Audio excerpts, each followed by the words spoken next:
축복된 마음을 가지고 하나님 말씀 같이 보겠습니다. 모두 자리에서 일어나셔서 창세기 21장 22절부터 34절까지 있는 말씀을 합독으로 봉독하겠습니다. 창세기 21장 22절은 27쪽, 구약 성경 27쪽 가량에 있습니다. 21장 22절 그때부터 합독으로 봉독합니다. 시작. 그때에 아비멜렉과 그 군대 장관 비골이 아브라함에게 말하여 이르되 내가 무슨 일을 하든지 하나님이 너와 함께 계시도다. 그런즉 너는 나와 내 아들과 내 손자에게 거짓되이 행하지 아니하기를 이제 여기서 하나님을 가리켜 내게 맹세하라. 내가 내게 후대한 대로 너도 나와 내가 머무는 이 땅에 행할 것이니라. 아브라함이 이르되 내가 맹세하리라 하고 아비멜렉의 종들이 아브라함의 우물을 빼앗은 일에 관하여 아브라함이 아비멜렉을 책망하며 아비멜렉이 이르되 누가 그리하였는지 내가 알지 못하노라. 너도 내게 알리지 아니하였고 나도 듣지 못하였더니 오늘에야 들었노라. 아브라함이 양과 소를 가져다가 아비멜렉에게 주고 두 사람이 서로 언약을 세우니라. 아브라함이 7 암양 새끼를 따로 놓으니 아비멜렉이 아브라함에게 이르되 이 7 암양 새끼를 따로 놓음은 어찌미냐. 아브라함이 이르되 너는 내 손에서 이 암양 새끼 7을 받아 내가 이 우물판 증거를 삼으라 하고 두 사람이 거기서 서로 맹세하였으므로 그곳을 브엘세바라 이름하였더라. 그들이 브엘세바에서 언약을 세우매 아비멜렉과 그 군대 장관 비골은 떠나 블레셋 사람의 땅으로 들어갔고 아브라함은 브엘세바에 에셀나무를 심고 거기서 영원하신 여호와의 이름을 불렀으며 그가 블레셋 사람의 땅에서 여러 날을 지냈더라. 아멘. 말씀과 예배를 위해 기도하겠습니다. 존귀하신 하나님 아버지, 오늘 아브라함과 아비멜렉 사이에 있었던 이 맹세를 통해서 우리에게 권고하시고 우리를 깨우치기 원하시는 바를 성령 하나님의 감동을 통해 깨우쳐 주옵소서. 예배 모든 시종을 주님의 역사심 가운데 의탁드리며 귀하신 우리 주 예수님 이름으로 기도하옵나이다. 아멘. 자리에 앉으시겠습니다. 오늘 읽은 말씀을 본문으로 해서 브엘세바 맹세의 교훈이라는 제목으로 하나님 말씀 나누겠습니다. 여러분 운동 중에 레슬링이라는 운동이 있는데 레슬링이라는 운동 중에 여러분과 제 귀에 가장 익숙한 기술 혹은 그 말이 있다고 한다면 빠떼루라는 거죠. 빠떼루 아시죠?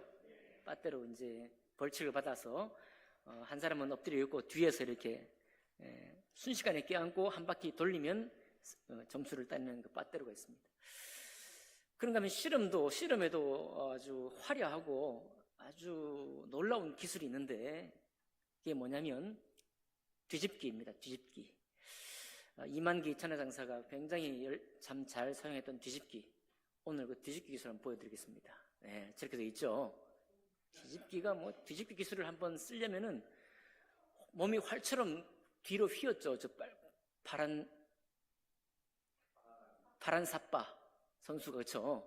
그리고 빨간 삿바 선수를 아주 뒤에다 내리꽂는 그런 기술인데 제가 알기로 이만기 선수가 처음 이렇게 사용한 기술이 아닌가 싶습니다. 조금 구분 동작으로 보여드릴게요. 구분 동작으로 보여주세요. 네, 저렇게 두 사람이 왼쪽부터 두 사람이 이제 삿발을 잡고 씨름하다가 파란 삿바 선수가 빨간 삿바 선수 아래로 들어가요. 밑으로 들어갑니다. 들어가서 이렇게 하다가 세 번째 그림이 뭡니까? 세 번째 그림이 이제 거의 주저앉다시피 해요. 파란 삿바가. 이제 만약에 빨간 삿바 선수가 준비를 해서 위에서 눌러버리면 모래판에 닿을 지경입니다. 그런 정도로 주저앉아가지고 그 이제 활처럼 아까 보셨죠? 활처럼 반동을 튀겨가지고 이 빨간 사파 선수를, 상대 선수를 내리꽂는 거예요. 저 뒤집기 기술을 제가 동영상으로 보여드리지 못합니다만은 어쨌든 얼마나 화려한지 몰라요. 저 기술을 처음 봤을 때, 이야, 씨름에 저런 기술이 있나? 요즘 뭐 젊은 사람들은 잘 모르겠지만 놀라운 기술입니다. 오늘 여러분과 제가 이 볼 아브라함과 아비멜렉의 이 맹세가 바로 저 뒤집기 기술 같은 거예요. 궁금하십니까? 네. 궁금하셔야 돼요. 자, 그래요. 한번 보겠습니다. 아브라함과 아비멜렉이 이 맹세를 하는데요. 어떤 맹세냐 한번 보겠습니다. 오늘 여러분과 제가 읽은 이 22절부터 24절에 있는 말씀을 보니까요, 아비멜렉하고 군대 장관 비골이 먼저 아브라함에게 찾아와요. 찾아와서 하는 얘기가 뭐냐니까, 내가 무슨 일을 하든지 하나님이 너와 함께 계신다 라고. 이 아비멜렉은 블레셋 왕이거든요. 그럼 이방 왕이잖아요. 이방 왕의 눈에 아브라함의 삶을 보니까 아브라함의 생애 속에 하나님이 함께 계신다는 게 보여요. 확인이 된 겁니다. 자, 그러면서 23절에 그런즉 너는 나와 내 아들과 내 손자에게 거짓되게 행하지 아니하기를 이제 여기서 하나님을 가리켜 맹세하라. 이 말은 나하고만 맹세하는 게 아니고 나의 아들하고 2대죠. 손자 3대까지 이르러서 우리 민족 블레셋, 내가 통치하는 나의 자손에게 거짓 맹세하지 말고 이제 확실히 언약을 지키기로 맹세하라, 이런 얘기예요. 참, 그런데 아비멜렉이 아브라함에게 나오기 전에 무슨 일이 있었는가? 바로 창세기 20장에 이런 일이 있었어요. 처음으로 이제 아브라함이 아비멜렉이 사는 블레셋 땅, 그랄 땅에 이제 이주해서 내려온 겁니다. 이주해서. 그러니까 아브라함은 이방인이에요. 아브라함이 이방인이고 그 땅의 터줏대감은 아비멜렉 블레셋 왕입니다. 그러니까 아브라함이 이주해 온 판에 자기 땅이 없잖아요.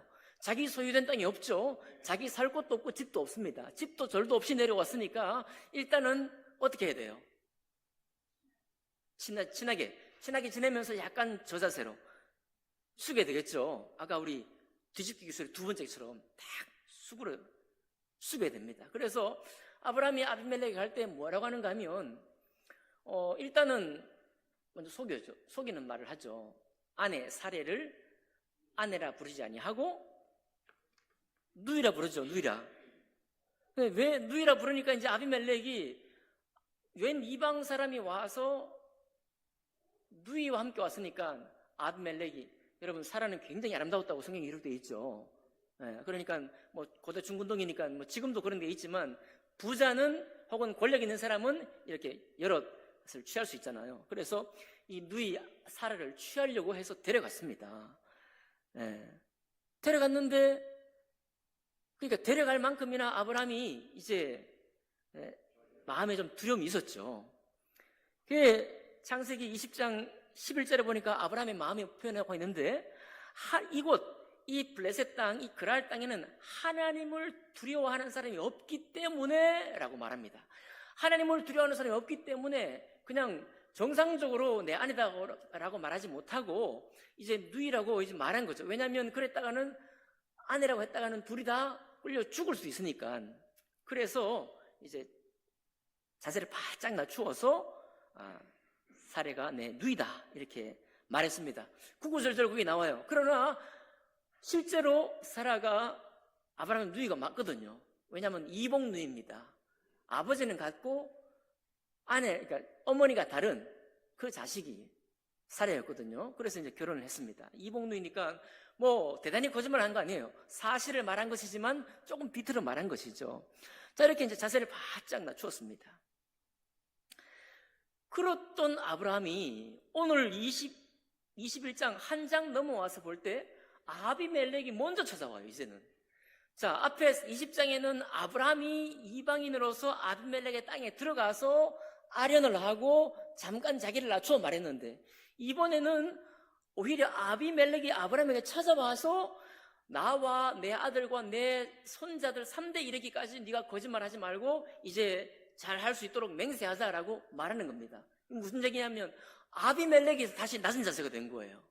순식간에 아비멜렉이 낮은 자세가 된 겁니다. 근데 그 이유가 뭐냐니까 좀 전에 고백한 거죠. 22절에 내가 무슨 일을 하든지 하나님이 너와 함께 계시도다. 이것을 발견한 거예요. 자, 여러분, 우리가 이제 신앙생활을 합니다. 여러분과 제가. 우리가 힘이 좀 약하고 취업을 처음 했다든지 아니면 처음 어떤 만남에 들어갔다든지 할 때 좀 우리가 좀 겸손하게 우리를 낮출 수 있죠. 그렇지만 겸손히 우리가 좀 준비해서 낮출다 할지라도 우리의 영적인 자존심까지 다 퍼주고 이 사람이 신앙인인지 아닌지 모를 만큼이나 다 퍼주는 사람이 되어서는 안 되겠죠. 그죠? 근데 이 세상을 살다 보면 우리가 그런 유혹을 많이 받아요. 사실 성경은 우리에게 의인의 삶을 도전합니다. 도전. 의인으로 살라고 말씀해요. 하지만 세상에는 의인으로 살라고 어디에서도 강하게 말하지 않습니다. 이를테면 여러분과 제가 이제 학교에서 공부해가지고 대학 수능 시험 치는데 수능 시험에 선발하는 사람들이 뭐 의인을 선발하고 의인 아닌 사람을 떨어뜨린다던가요? 믿음 있는 사람을 합격시키고 믿음 없는 사람은 떨어뜨리나요? 아니죠. 여러분 회사에 취업을 할 때 능력 있는 사람 뽑잖아요. 믿는 사람 뽑고 안 믿는 사람 안 뽑습니까? 전혀 의인과 악인의 구분이 전혀 없습니다. 단 1도 없어요. 오직 거기에는 능력이 있느냐, 이 업무를 수행할 만한 실력을 갖추었느냐, 준비가 되어 있느냐, 이것만 가지고 뽑아요. 그러니까 평생에 우리가 이 세상에 살면서 이 세상이 우리에게 요청하는 바는 우리가 쓸만한 사람, 능력 있는 사람, 인재라고 인정받기 위해서 우리에게 요청한 바는 의인이냐 아니냐, 믿음 있는 생활을 하느냐 아니냐면 아무 상관이 없는 것입니다. 그렇기 때문에 우리가 이 땅을 살아가면서 이것이 늘 우리가 암묵적으로 무의식적이든 의식적이든 항상 요청받는 것은 실력을 갖춰야 되고 준비해야 되고 능력을 갖춰야 되고 하는 것이기 때문에 의인이라는 것이 우리에게 이 어떤 압력으로 요청되지 않는 것입니다.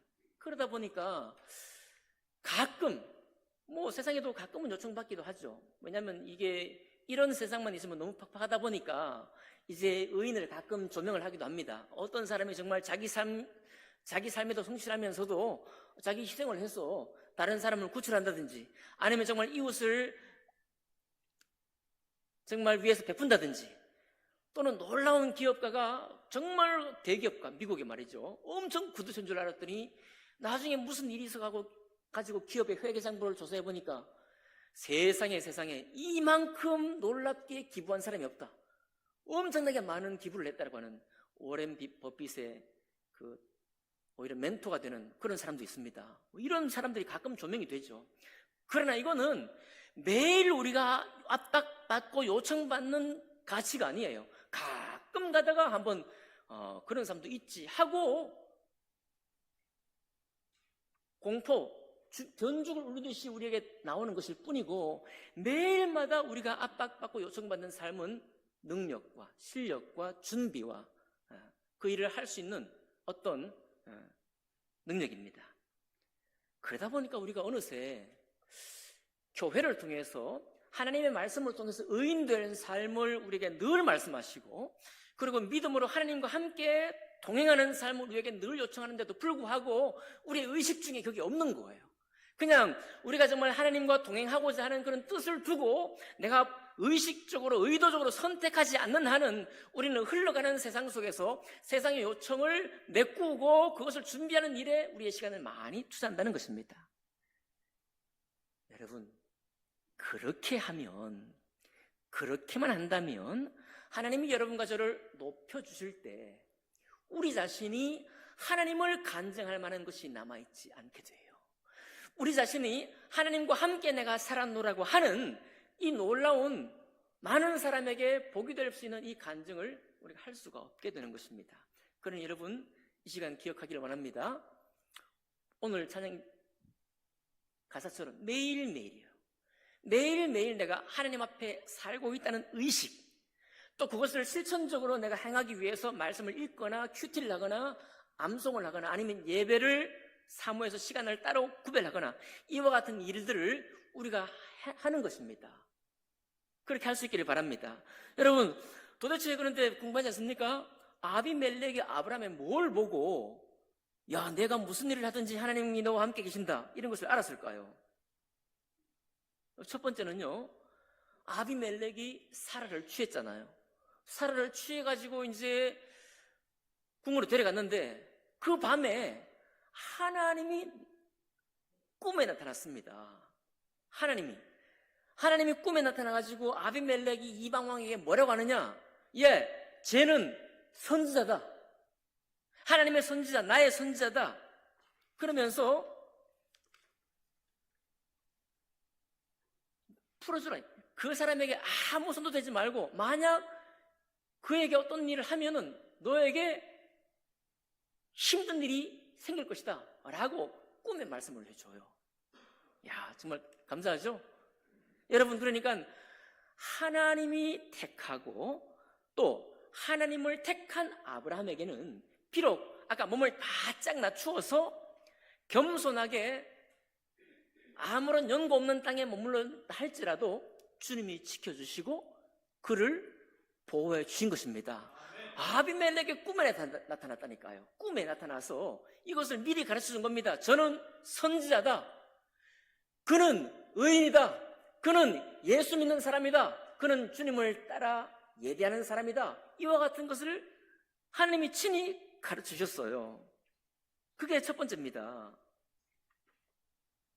두 번째 있어요. 두 번째는 뭐냐니까 오늘 맹세의 내용이에요. 브엘세바에서 우물을 가지고 맹세를 하는 것입니다. 여러분 주보에 보시면은 설명을 해놨어요.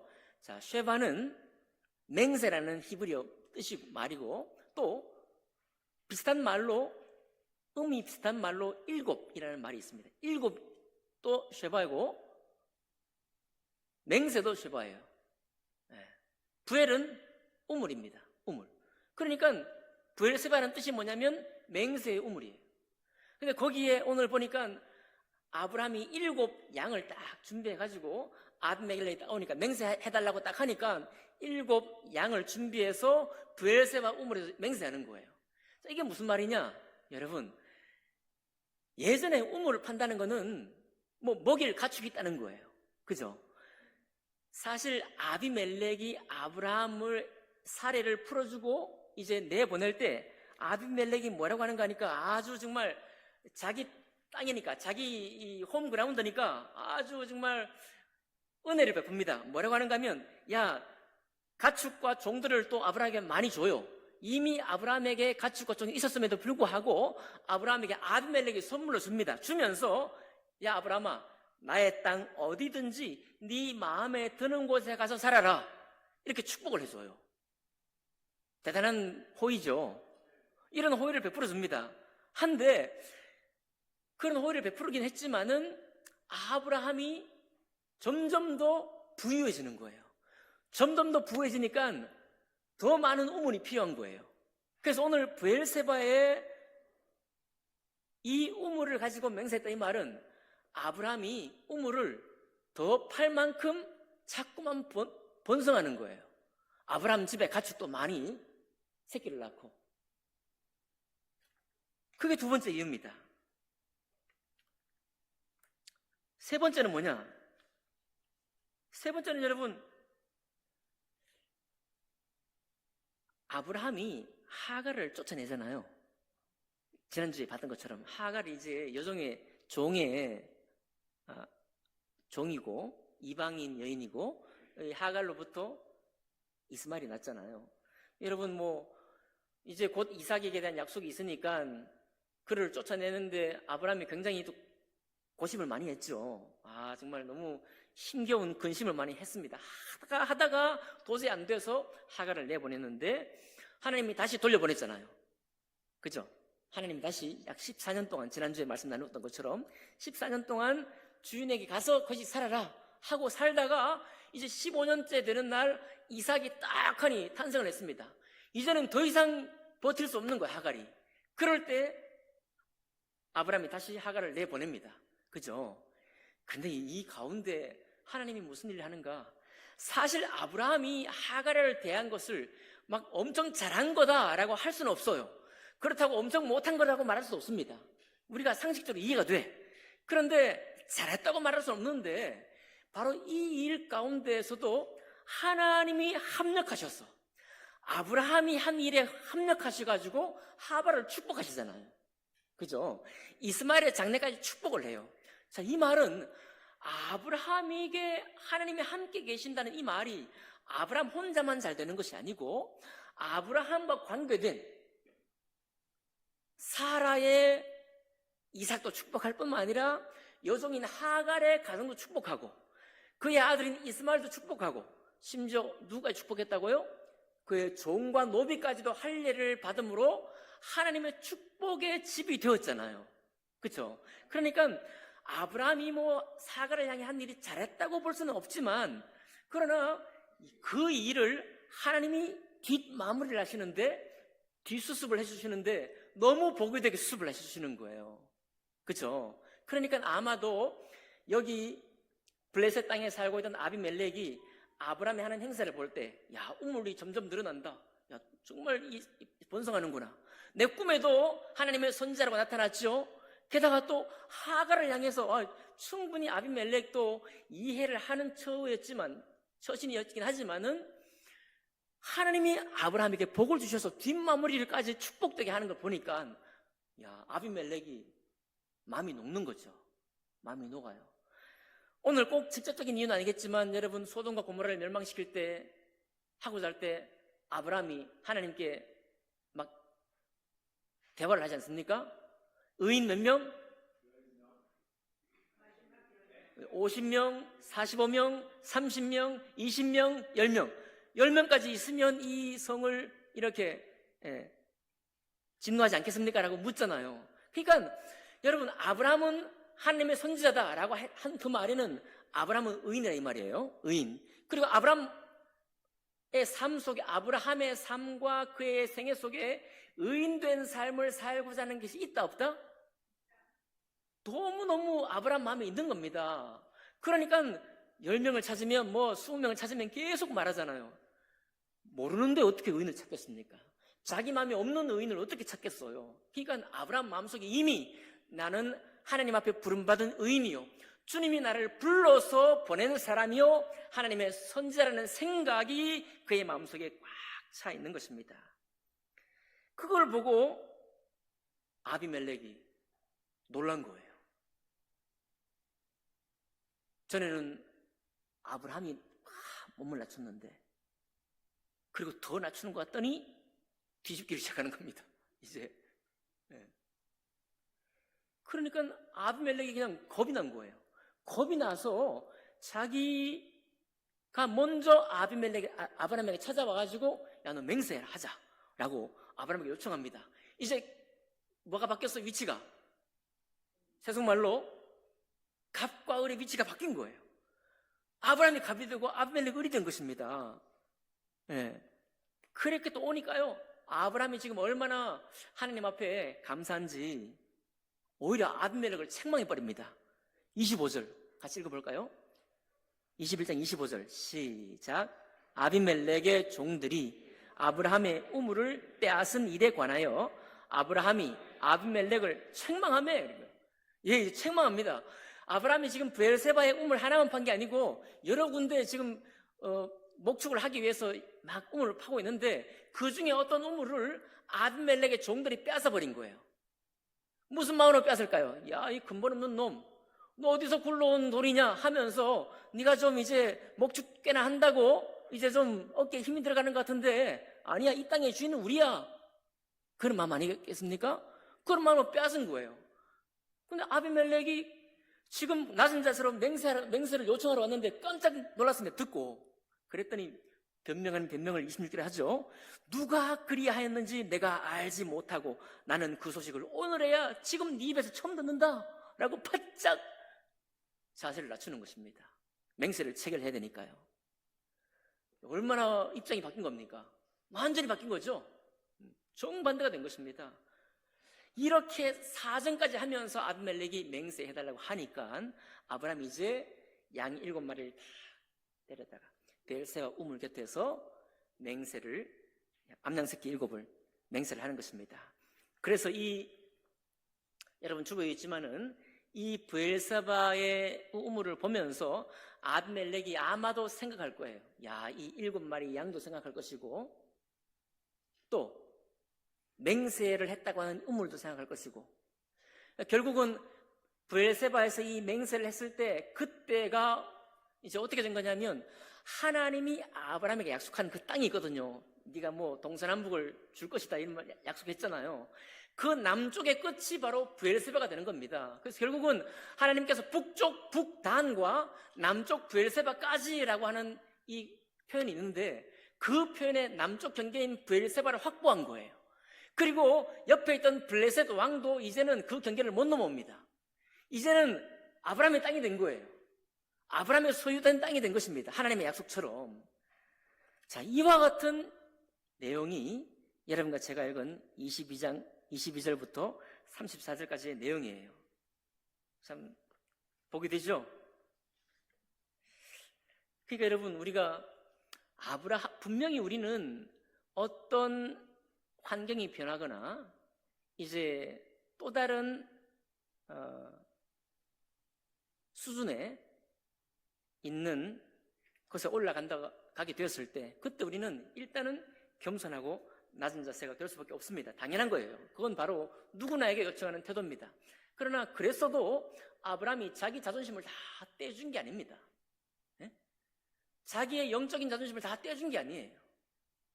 제가 이제 우리 한 전도사님의 간증을 슉 지나가면서 한번 해드린 적이 있는데 이번 학생부 수련회 때요, 강동교회 우리 박종문 전도사라고 있습니다.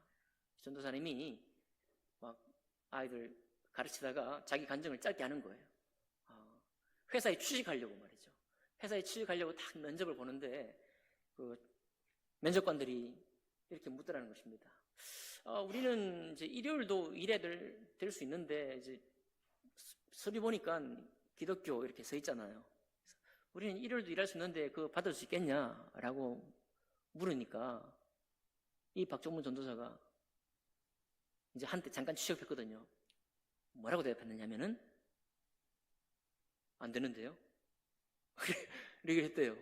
그러니까 면접관이 하는 얘기가 그럼 우리하고 안 맞는데 이렇게 이제 절레절레 하면서 했다는 거예요. 그리고 또 한 번 더 묻는 말이 뭐냐니까 우리 가끔 회식하면은 술도 하고 이렇게 좀 회식 좀 있는데 어떻게 같이 할 수 있느냐, 우리 팀원 결석도 그렇고 단합 모임을 위해서도 할 수 있겠냐 하니까 박정문 전도사가 뭐라고 대답했을까요? 안 되겠는데요? 그러니까 이 면접관이 또 뭐라고 하냐, 이거 우리랑 안 맞는데? 하고 고개를 갸우뚱하면서 이제 하더래요. 그런데 그 다음 주에 연락이 온 겁니다. 다음 주부터 출근하시오. 이렇게요. 요즘 같으면 언감생심 자세를 낮추다가 아주 그냥 낮춰가지고 내 자세가 없는 것만큼 낮춰가지고 물론 여러분 똑같이 이렇게 따라하는 말씀이 아닙니다. 다만 중요한 건 뭐냐면 우리가 하나님의 사람이죠. 우리가 하나님의 선지자다, 곧 하나님의 말씀을 가진 사람이다, 하나님께 구별된 의인이다 라는 생각을 우리가 갖고 있고, 그리고 그 삶을 위해서 우리가 좀 도전하고 우리가 좀 헌신하고 우리가 좀 투자하고 구별되어 있다는 이 의식을 우리 삶 속에 좀 하자는 겁니다. 그걸 하기 위해서 의식만이 아니라 내가 선택하는 거예요. 행동으로, 실천으로 선택을 하는 것입니다. 이것이 누군가에게는 보이는 거예요. 그죠? 이게 알게 모르게 무의식 속에 우리 몸에 쌓입니다. 우리 몸에 쌓이면 그가 하는 말, 그가 짓는 표정, 그가 하는 행동, 그의 선택 속에서 이게 그냥 안달이 났어. 취업 못해서 안달이 났거나 아니면 무슨 대학에 못 들어가서 안달이 났어. 그냥 이렇게만 남아있는 게 아니라 저는 나중에 혹시 이번에 실패하더라도 뭐가 돼도 될 거야. 아멘입니까? 우리 이런 말 하잖아요. 저는 지금 어려움을 참 심하게 겪고 있는데 쟤는 그래도 언젠간 뭐가 돼도 될 거야. 이 말을 듣는 사람 얼마나 좋습니까? 그 정도 말을 듣는 게 믿음의 사람으로서 마땅한 거 아닙니까? 그런 선택을 우리가 하자는 거예요. 그러니까 그렇게 선택했던 아브라함에게 완전히 그의 인생이 역전되는 것처럼, 그의 처지가 완전히 뒤집히는 것처럼 그렇게 실제로 역사했고, 아비멜렉도 아주 그냥 갑의 처지에 있다가 자기 스스로 머리를 조아리면서 제발 나에게 맹세해달라. 나도 너를 침범하지 않을 테니 너도 나의 경계를 더 이상 침범하지 않았으면 좋겠다라고 맹세의 도장까지 찍자고 달려 나오잖아요. 이런 놀라운 믿음의 간증, 이런 믿음의 승리가 여러분과 저에게 있기를 원합니다. 끝으로요, 제가 지난주 주일 말씀 마치고 우리 식사 후에 잠깐 집사님과 이렇게 서서 교제했는데 우리 집사님 그러시더라고요. 냉이가 향기가 나는 냉이가 있고 향기가 안 나는 냉이가 있다. 제 아내도 집에서 그런 얘기 했는데요. 아니, 향기가 안 나는 냉이가 뭐냐 그랬더니 향기가 안 나는 냉이는 하우스에서 자란 냉이래요. 하우스에서 자란 냉이는 향기가 안 난대요. 냉이는 냉인데 향기 없는 냉이에요. 그런데 어떤 냉이가 향기가 나느냐? 겨우 내에 찬바람도 맞고 또 햇빛도 맞고 눈비도 맞고 그렇게 자란 냉이만이 향기가 진하다는 것입니다. 아셨어요? 네, 저는 잘 몰랐는데 가르쳐주더라고요. 야, 그래요. 세상에 그냥 허투루 되는 게 없어요. 믿음의 의인이었던 아브라함도 자기 소신으로 꽉 차 있는 사람이었고, 그리고 소신대로 선택할 줄 아는 사람이었고, 여기 냉이조차도 비바람과 눈비를 맞으면서 버텨낸 냉이만이 향기를 주고, 향기만 주겠습니까? 먹을 때 맛도 있고요. 봄의 어떤 힘이, 기운이 막 솟아오르지 않겠습니까? 네, 그렇다는 거예요, 여러분. 그러니까 세상이 의인된 삶을 아무도 요청하지 않고 서열 한 10번째로 뒤로 밀어놓는다고 할지라도 여러분과 저는 하나님 앞에 부름받은 사람입니다. 하나님의 선한 말씀이 우리를 보호하시고 돌보시는 사람들입니다. 그렇기 때문에 우리가 그 일을 위해서 선택하는 것이 비록 다른 사람에게 조금 처음에는 이렇게 무시당하거나 모욕당하는 어떤 말을 들을지 모르겠어요. 그러나 그런 일을 선택하고 또 선택하는 것이 결국은 우리를 돌보신 하나님이 어떻게 돌보하셨는지 자랑스럽고 영광스럽게 간증할 수 있는 날이 온다는 겁니다.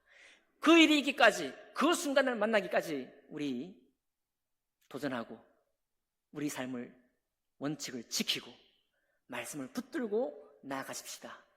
그럴 때 하나님께서 우리를 크게 사용하실 것입니다. 기도하겠습니다.